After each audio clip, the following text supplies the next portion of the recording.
നീ അല്ലാഹുവിന് അൽഹംദുലില്ലാ പറയണം, അല്ലാഹുവിന് ശുക്ർ ചെയ്യണം, പടച്ചവന് വേണ്ടി സദഖ ചെയ്യണം, പടച്ചവന് ജീവിതം സമർപ്പിക്കണം, പടച്ചവന്റെ കൽപ്പന അനുസരിച്ച് ജീവിക്കണം, ആ റബ്ബിനെ ഓർമ്മിക്കണം, അവന് ദിക്ർ ചൊല്ലണം, അവന്റെ ഖുർആൻ ഓതണം, അവന്റെ ഹബീബിന്റെ പേരിൽ സ്വലാത്ത് വർദ്ധിപ്പിക്കണം, അതേ പാവപ്പെട്ടവരെ സഹായിക്കണം, കുടുംബ ബന്ധം ചേർക്കണം, അയൽവാസികൾക്ക് നന്മ ചെയ്യണം, അതേ ചെറിയവരോട് കാരുണ്യം കാണിക്കണം, പ്രായമുള്ളവരോട് ബഹുമാനം കാണിക്കണം, പാവപ്പെട്ടവർക്ക് സാധാ വേണ്ട സഹായം നൽകണം, രോഗികൾക്ക് സാന്ത്വനം നൽകണം. അങ്ങനെ പടച്ച റബ്ബ് കൽപ്പിച്ച കാര്യങ്ങൾ നിർവഹിച്ചുകൊണ്ട് പടച്ചവന് ശുക്ർ ചെയ്തുകൊണ്ടുള്ള സന്തോഷ പ്രകടനം. അതേ പുതിയ വീട് നിർമ്മിച്ചു, ആ വീട്ടിൽ താമസിക്കുന്ന ദിവസം കുറെ ആളുകളെ വിളിച്ച് ബിരിയാണി കൊടുത്തു. അത് സന്തോഷ പ്രകടനമാണ്, അത് തെറ്റല്ല, അത് സൽക്കർമ്മമാണ്. മകൻ വിവാഹിതനാവുകയാണ്, അപ്പോൾ വീട്ടിൽ ആളുകളെ ക്ഷണിച്ച് ബിരിയാണി കൊടുത്തു, സന്തോഷ പ്രകടനമാണ്. അതേ മകളെ വിവാഹമാണ്, ഭക്ഷണം കൊടുത്തു, സന്തോഷ പ്രകടനമാണ്. അതേ ആ സന്തോഷ പ്രകടനത്തിന് ഒരൽപ്പം അതാ നല്ല കളറുള്ള ബൾബ് തൂക്കി, സന്തോഷ പ്രകടനമാണ്. സുബ്ഹാനല്ലാഹ്. എന്നാൽ ഒരു ഈമാനുള്ള മനുഷ്യന്റെ മനസ്സിൽ എല്ലാറ്റിനും വലിയ സന്തോഷം നബി സല്ലല്ലാഹു അലൈഹി വസല്ലം തങ്ങളെ കൊണ്ടുള്ള സന്തോഷമാണ്. ആ നബിതങ്ങൾ ജനിച്ച ദിവസം വരുമ്പോ, നബിതങ്ങൾ ജനിച്ച മാസം വരുമ്പോ ഈമാനുള്ളവന്റെ മനസ്സിന് വല്ലാത്ത സന്തോഷം. ഞങ്ങളെ പ്രിയപ്പെട്ട നേതാവ് ജനിച്ച ദിവസം, ഞങ്ങളെ പ്രിയപ്പെട്ട നേതാവ് അതാ ജനിച്ച ദിവസം എന്ന നിലക്ക് സന്തോഷം. സുഹൃത്തുക്കളെ, അതുകൊണ്ട് തന്നെ അവനതാ പാടുന്നു, ചൊല്ലുന്നു, അന്ത തത്ലുഉ ബൈനനാ ഫിൽ കവാകിബി കൽബുദൂർ ബൽ വ അശ്റഫു മിൻഹു യാ സയ്യിദി ഖൈറൻ നബി. നബി തങ്ങളെ ജന്മത്തിൽ സന്തോഷിച്ച് പാടുന്നു, ആ ജന്മത്തിൽ സന്തോഷിച്ച് ഭക്ഷണം കൊടുക്കുന്നു, ആ ജന്മത്തിൽ സന്തോഷിച്ച് അവനതാ ഉത്ബോധന പ്രസംഗം നടത്തുന്നു, ആ ജന്മത്തിൽ സന്തോഷിച്ച് അവന്റെ ചെറിയ മക്കൾ സ്റ്റേജിൽ കയറിയിട്ട് നബിദിനത്തിന് പാട്ട് പാടുമ്പോൾ സന്തോഷിക്കുന്നു, ആ കുട്ടികൾക്ക് സമ്മാനം നൽകുന്നു, ആ കുട്ടികളെ വളർത്തിയെടുക്കുന്ന ഉസ്താദുമാർ അവർക്ക് പ്രചോദനവും പ്രോത്സാഹനവും നൽകുന്നു. അതെ, അതിനുവേണ്ടി അത്തരത്തിലുള്ള മദ്രസകൾക്ക് വേണ്ടി പ്രവർത്തിക്കുന്നു. അത്തരം മദ്രസകളിൽ കുട്ടികൾ പഠിക്കുന്നതിനും സന്തോഷിക്കുന്നു.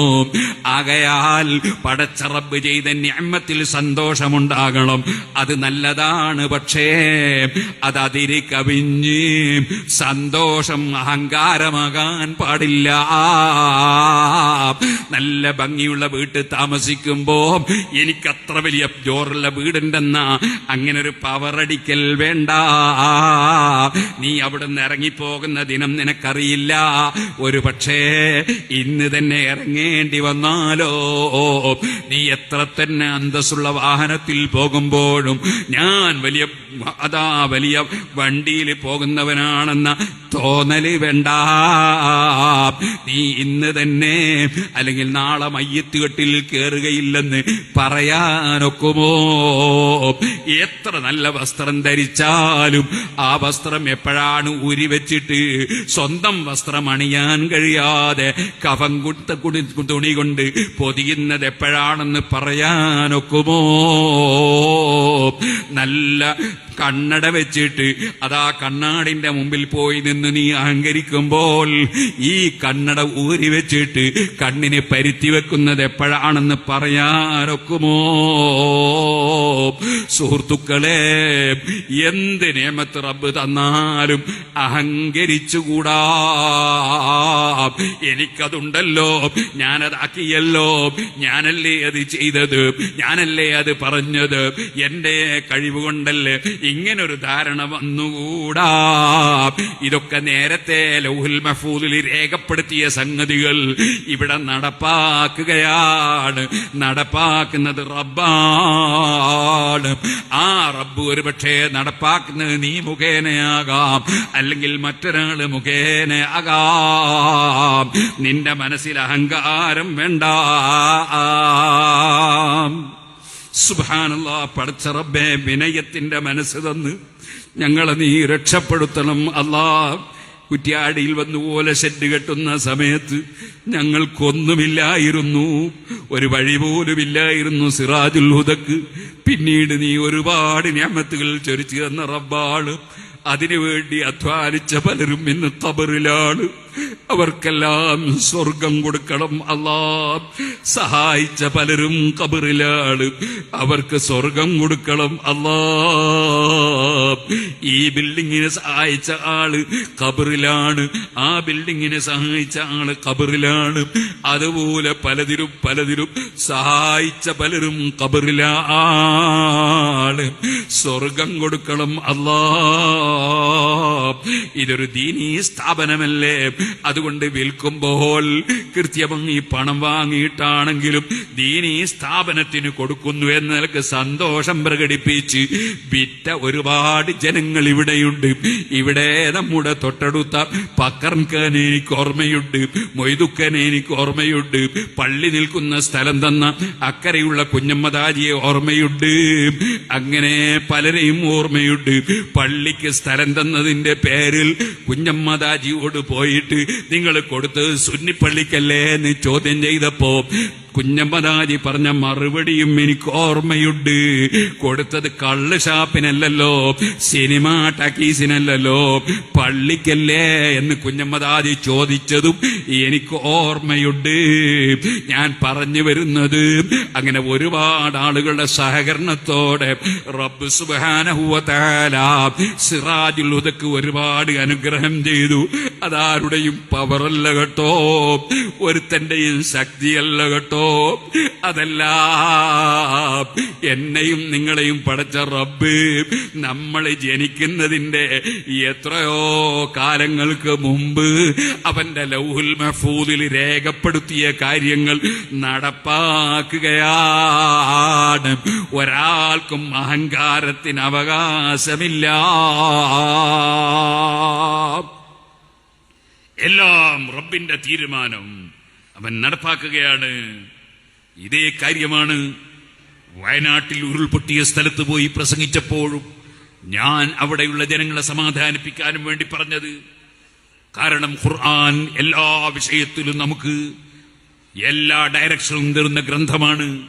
ആ ഖുർആൻ മുഴുവനും മനഃപ്പാഠമാക്കിയ മക്കൾക്ക് നാളെ ഇൻഷാ അല്ലാഹ് സർട്ടിഫിക്കറ്റ് കൊടുക്കുമ്പോ അതിലുള്ള സന്തോഷം വലുതാണ്.